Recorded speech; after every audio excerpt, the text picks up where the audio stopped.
Countdown for blastoff. X minus 5, minus 4, minus 3, minus 2, X minus 1. Fire!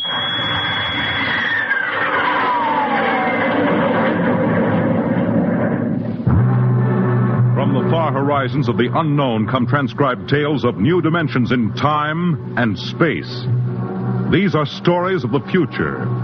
Adventures in which you'll live in 1,000,000 could-be years, on 1,000 maybe worlds. The National Broadcasting Company presents X minus 1.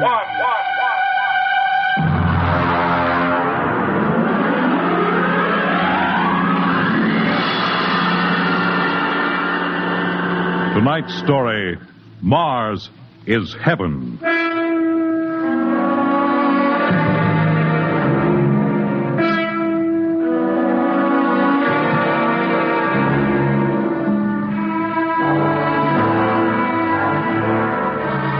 When the first space rocket lands on Mars, what will we find? Only the ruins of a dead and deserted planet? Or will there be life? Intelligent life in some strange form that we can only imagine? Will we be welcomed with open arms? Or will the Martians treat us as invaders? Only one thing is certain. Someday, a giant metal ship will take off from Earth to travel through the black velocities, the silent gulfs of space, to descend at last into the darkness of the upper Martian atmospheres.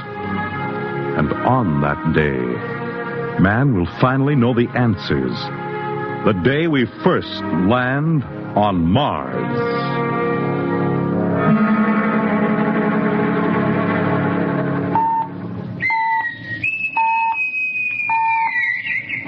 Now hear this. Approaching critical deceleration. Fasten gravity suits. Stand by to land. There it is. We've intersected the course vector, sir. All right, Mr. Lustig. Over to manual control. Aye, sir. Masters, sound general quarters. Aye, sir. Mr. Lustig, what do you make of the terrain? There seems to be a heavy ground, Mr. Captain. We won't be able to use the infrared lights. And we'll have to come in on radar. Isn't that a little risky, sir? Landing in the dark? I'd rather run the danger of a blind landing, Lieutenant, than come in without the cover of darkness. Remember, we don't know what kind of reception is waiting for us down there. Airspeed 500. Altitude now 4,000. Bridge to engine room. Stand by for deceleration. Fire forward tubes 1 and 3.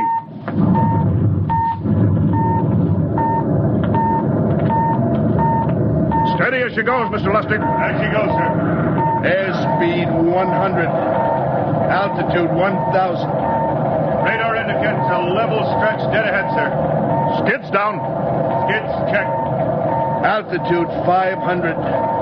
4. 350. 3. Up a point now. All right. Let's set her down.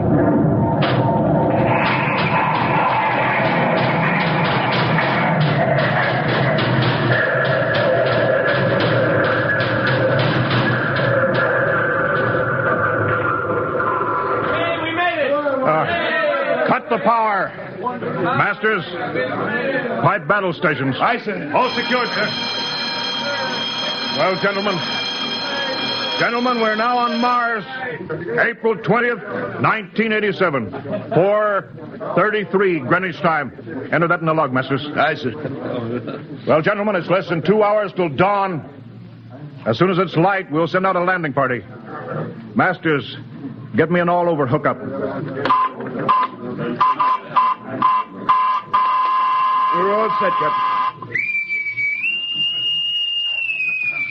Now hear this. All right, men. The smoking lamp is lit. Well, we're on Mars. The first man shipped from Earth to land here. We don't know what we're going to find or what dangers we may face. We're 17 men on an alien world, and it's up to us whether we ever get home again. The next few hours should tell the story. And I want instant obedience to all commands. I'll court-martial the first man who doesn't jump to when he's ordered. And one other thing. We may be on Mars, but this is still a United States naval vessel. Officers will conduct a personal and weapons inspection in 1 hour. That's all.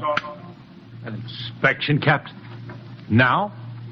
Mr. Lustig, we've got an hour and a half to sweat out before we find out what's outside that airlock.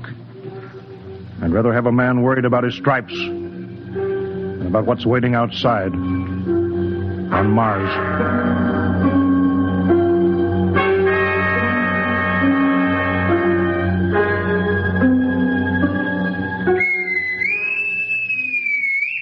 Now hear this.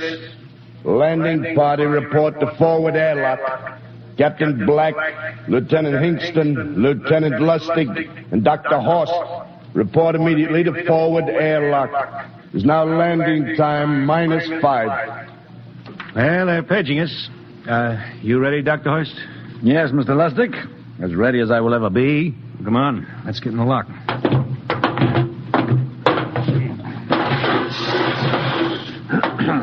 Hingston, Lustig, and Horst reporting in the airlock. Very well, sir. The captain will join you. 4 minutes to go. At least the captain would get here. What difference does it make? I just want to get it over with, that's all.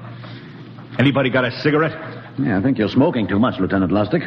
Are you nervous? I offer you, Horst. Wondering what's hidden outside underneath that ground mist? I've been giving it some thought. It'll be very interesting to find out. A very unusual planet, Mars. Why? It has an atmosphere. A wonderful thing, an atmosphere. Where you find one, you find life.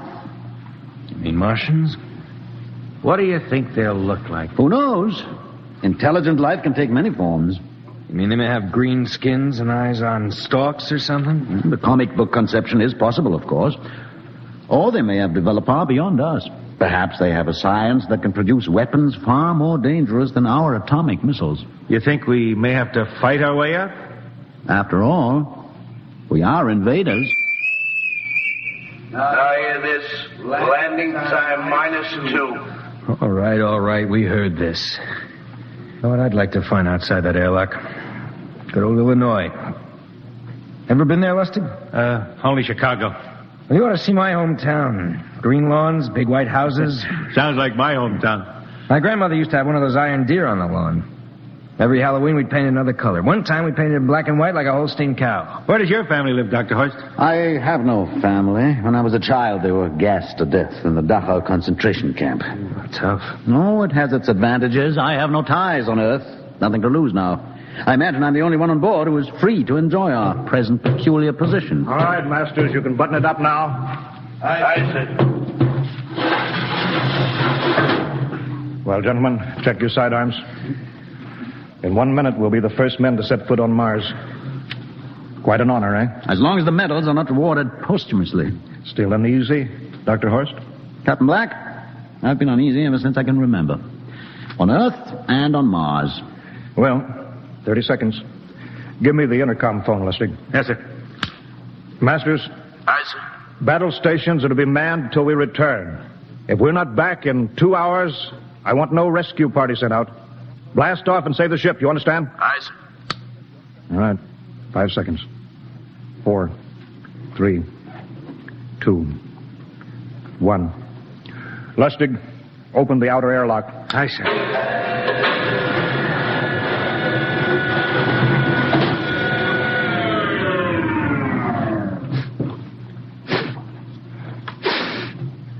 It's fresh air. Let's go.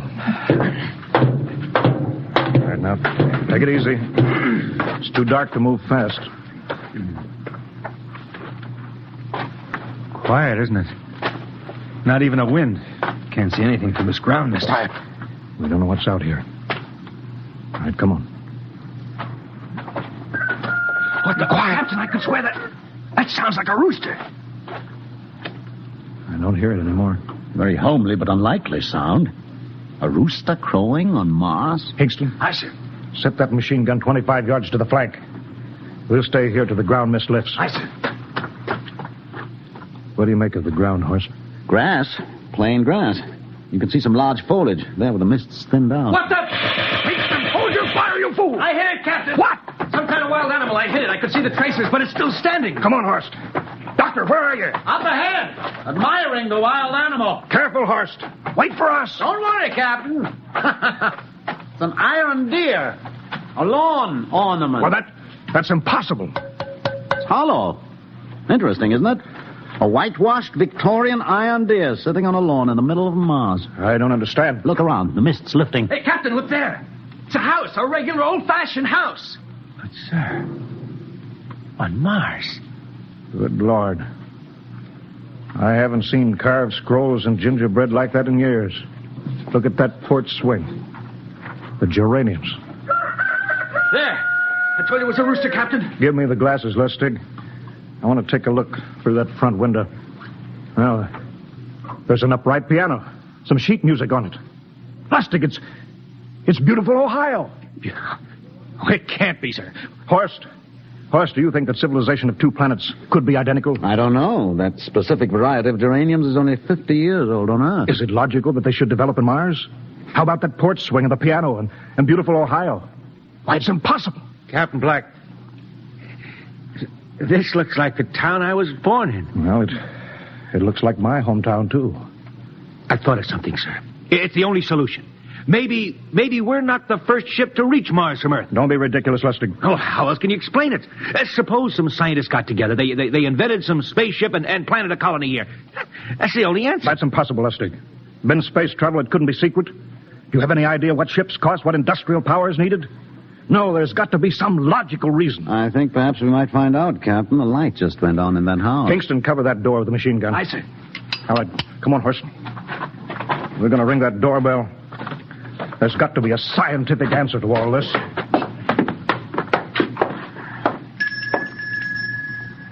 And there's something moving in there. Stand back, Horst. Give me a clear shot. Are you sure a bullet can stop a Martian? Steady now. Can I help you? Well, If you're selling anything, it's much too early. No, wait just a minute. What town is this? What do you mean? Are you census takers? No. We're strangers here. We want to know how this town got here. Is this a game? No, it's not a game. We're from Earth. From where? From Earth. Do you mean out of the ground? Are you sure you're feeling well? Madam, we came in a flying ship across space. We're from the third planet, Earth. This is Mars. Now do you understand? Mars. You go away now, you hear? I'll call my husband from upstairs and he'll chase you. Go on. But this is Mars, isn't it? This is Green Lake, Wisconsin, in the United States of America. Bounded on the east by the Atlantic and on the west by the Pacific. Now go away. Goodbye. Horst, do you suppose it's really possible? I've got to find out more about this. I told you I'd call my husband. Now you go away. You've got to tell me one thing first. What year is this? Year? 1928, of course. For goodness sake. You hear that, Horst? And we know it's 1987, and we know this is Mars.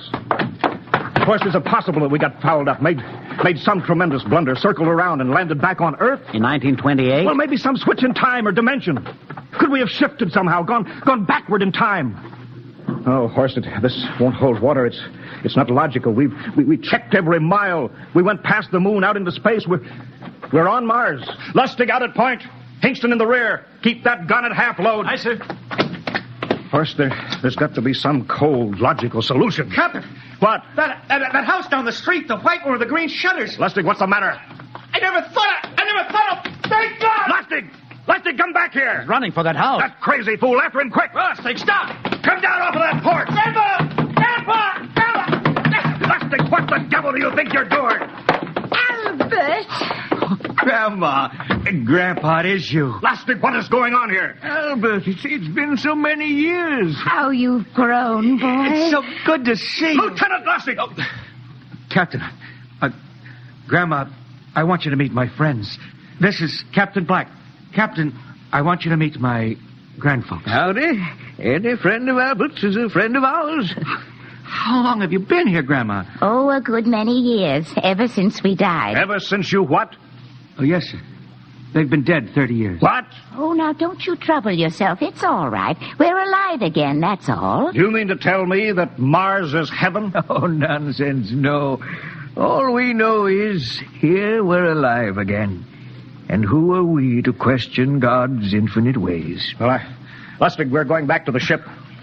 Captain, I want to talk to my grandfather. Lieutenant Lustig, I don't like any part of this. You'll come back with us if I have to club you and carry you. I see. Now, let's go. Heaven only knows what they've run up against back at the ship.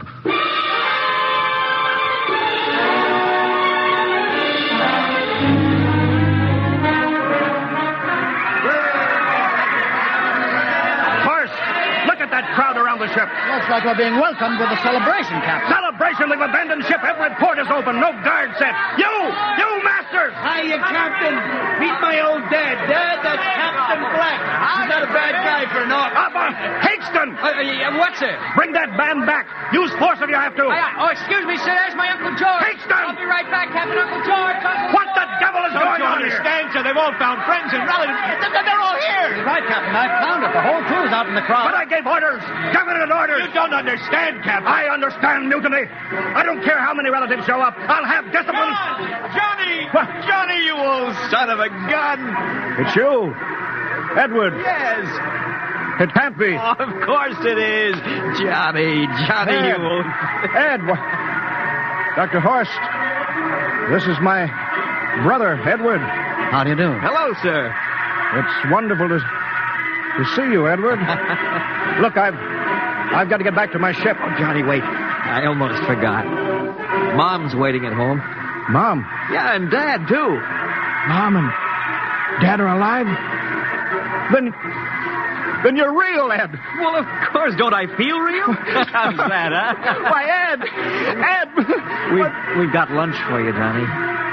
Mom's making corn fritters. Dr. Horst, haven't you found anybody? Oh, no, Captain. I have nobody. Well, then you come on home with me, right, Ed? Why, sure. Horst, you wouldn't believe it, but it's been 35 years since I had Mom's corn fritters. By George, 35 years.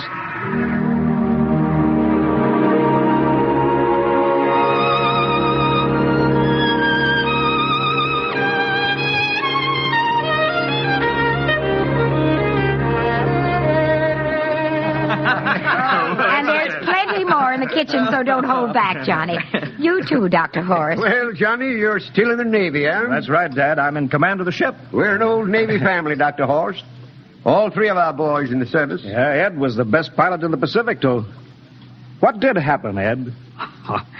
What's the difference? I'm here now. Yeah, but... You know, it's almost perfect. All we're missing is your brother, Will. Then the whole family could be together. Well, it won't be long, Mom. Will's in charge of the XR-54. Next rocket coming out to Mars. Oh. Well, little Will. When does he leave, Johnny? Well, the takeoff's scheduled for September, but it depends on what we report. Oh, yeah. There's no question about that now, huh? No. Christmas together again. That'll be something. Sure will, yes, sirree. Well, this calls for a celebration. How about a little of the old dandelion wine, eh, Johnny? Now, Father, don't you go giving Johnny too much wine.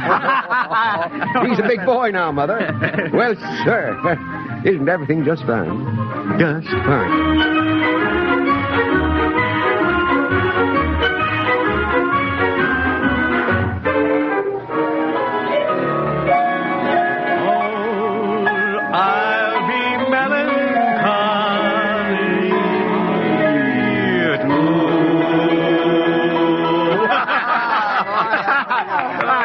One again, will you, Ed? Oh, sure.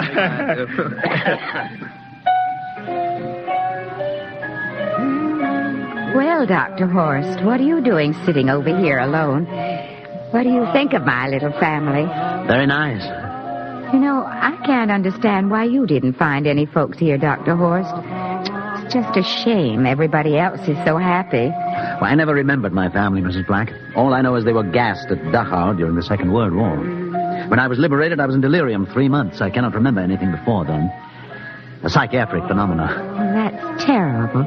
Isn't there anything anybody can do? I don't want to remember. I have not had a pleasant life. I prefer to be free of emotional entanglements.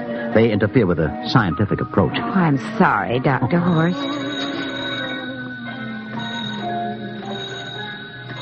Oh, I'll get it. That's our ring, long and 3 shorts. I remember that. Well, maybe we'd better call it a night. You must be getting tired, Johnny. I'd better be going back to the ship. Nonsense. You stay the night. We insist. I just couldn't rest thinking of you all alone on that ship. Why, I'll be all right. Well, Good night. Oh, wait a minute, Dr. Horst. That phone message was for you. Me? Yes, that's right. A message from Anna. Anna? I don't... Well, there, she must be an old friend. Isn't that nice? I don't... You sure it was for me? I don't remember any Anna. Well, she asked if you were better. Perhaps she's someone who knew you at Dachau. Anna? She said she's coming over here first thing in the morning. So you'll have to stay over. Yes, Well, but... that settles it then. You stay here, Horst. You can bunk with me in my old room. Yeah, but Johnny, we thought you'd like to be with Edward. So you could talk the way you used to. Well, we can't put Dr. Horst on the daybed. I think we better share the room tonight. Be plenty of time for talking, Ed. Yes, I guess so. I suppose I better drop back to the ship. You know, Ed, security check. What, why do you have to do that here? I don't know, Mom. There's no good reason, I guess. Suppose we skip it tonight, eh? Well, good night, everybody. Oh, it's good to have you home, Johnny. It's good to be home, Mom.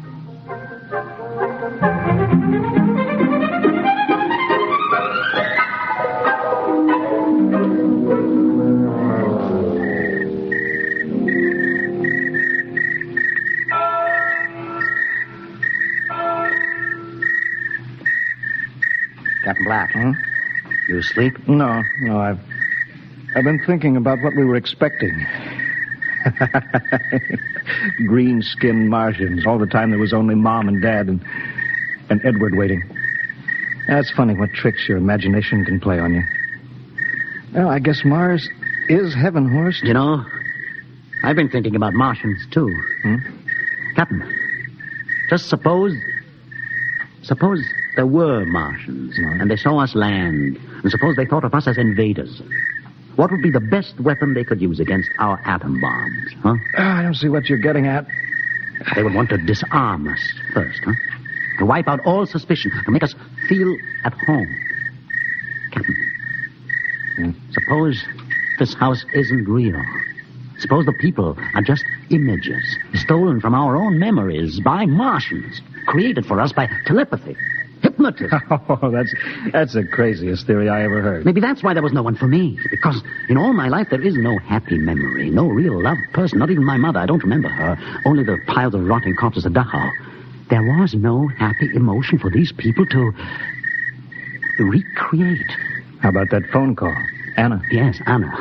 I didn't remember who she was, but I do now. I just remembered.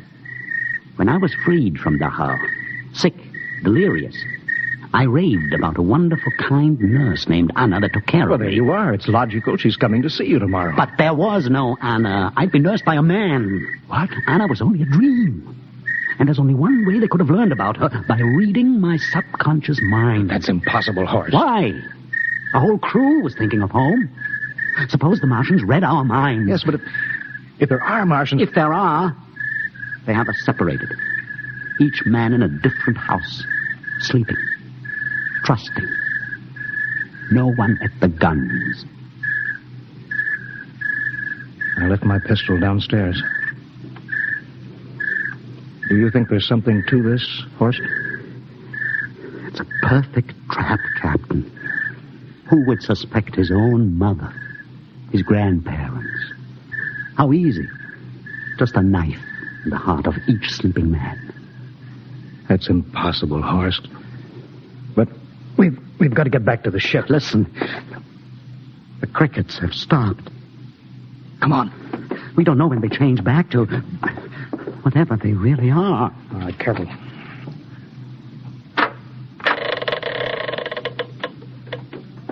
Where are you going, John? Ed, we wanted a drink of water. That's all, Ed. You're not thirsty, John. You don't want a drink. Look out! You don't want a His drink. face! It's changing! He's a Martian! Run, horse! Run! You can't get away, John. This way, horse! Horse, where are you?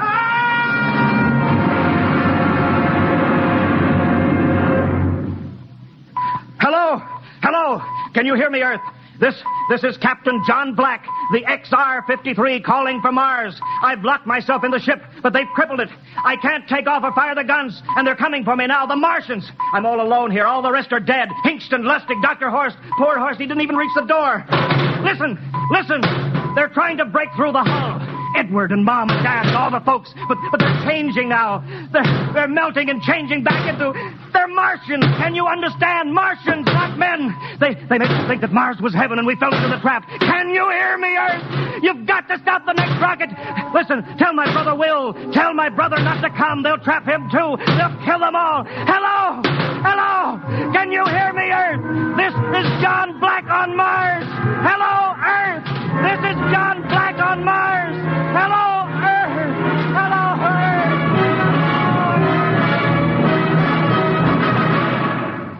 Tonight, X-1 has brought you the science fiction classic, Mars is Heaven, written by Ray Bradbury and adapted for radio by Ernest Kenoy. Featured in the cast were Wendell Holmes as Captain Black and Peter Capell as Dr. Horst, with Bill Zuckert as Masters, Bill Lipton as Hingston, Margaret Berlin as the old lady, Bill Griffiths as Edward, Ken Williams as Lustig, Ethel Everett as Mom, and Edwin Jerome as Dad. Your announcer, Fred Collins. X-1 was directed by Fred Wayne as a transcribed NBC Radio Network production.